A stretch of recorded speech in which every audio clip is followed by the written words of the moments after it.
MDOT is adding even more roundabouts throughout the mitten, and for good reason. Compared to traffic lights, roundabouts are cheaper, safer, and decrease traffic delays and congestion. But if these concrete crop circles have you confused, here's a quick how-to. First, pick a lane. Signs and lane markers will help you make the right choice. Every year, more than 40,000 people die in automobile accidents in the United States alone. Using advanced technologies and integrated systems, that's something the folks at the University of Michigan Transportation Research Institute are trying to do something about where the rubber hits the road. So, Jim, this looks like a pretty typical Honda Accord. Where are the modifications? So we have several sensors that are integrated into the vehicle. Those aren't golf clubs. What is all that? It's kind of like our black box. Tree engineers make sense of the data brought back from the field using an advanced visualization tool. Is this going to be a signal actually sounding? Yes, our driver sees, oh, this car is merging on, I need to get over, and this driver gets a lane change merge warning. And that's exactly the kind of thing where a warning system could really help you, because you did check your blind spot. It was clear, right. But something changed kind of on the fly. In that very brief period between when the driver looked to check to see if that lane adjacent to him was empty and he began the lane change maneuver, is when that other car decided to move over. And that must be the really critical thing for you, is if this thing's sounding all the time, people are going to want to disable the system. Right. But if it's sounding not frequently enough, you're not avoiding every collision.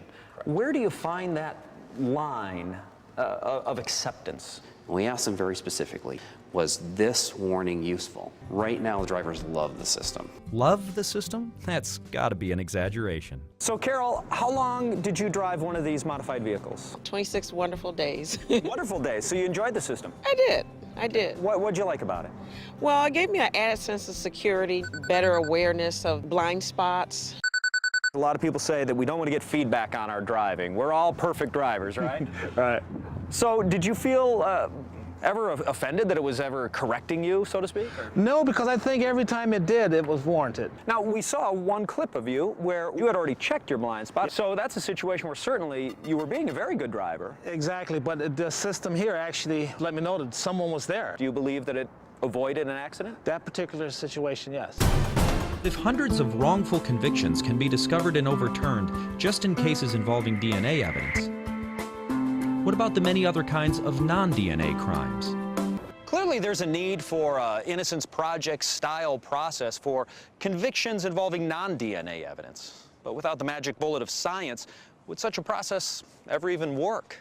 Well, a new program at the University of Michigan is going to give this seemingly impossible task a college try. This is the very first non-DNA innocence clinic at any law school in the country. How much harder is it to obtain a non-DNA reversal? There's incredible resistance to these cases. In law school, you learn a lot about cases, you learn a lot about the law, but you don't really learn how to go out and gather the facts. And our students are pounding the streets, looking for witnesses, visiting crime scenes, trying to learn what actually happened, which is a crucial part of being a good lawyer. Your story of somebody in this alleyway shooting toward the intersection from this point is consistent with a lot of the evidence, including some ballistics. Right. It's consistent with the window that being blown out. It's hard to see why it would be the left rear passenger window blown out if Deshaun and Marvin Reed pulled up alongside him. It's hard to see why Shannon would be shot in the back of the neck and still yet be able to see his shooter.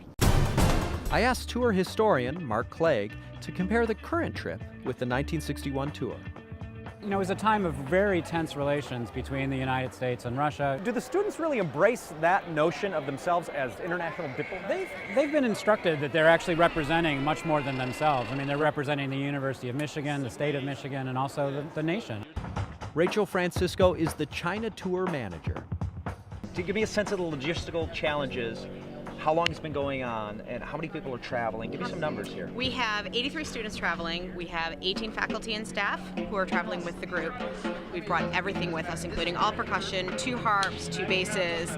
We are doing 9 concerts in 6 cities within China. According to conductor Michael Haithcock, the young people in the symphony band are starting on a journey that he hopes will continue for the rest of their lives. Whatever they do, this experience has broadened and deepened them in both personal and professional ways that make them just a more well-rounded citizen.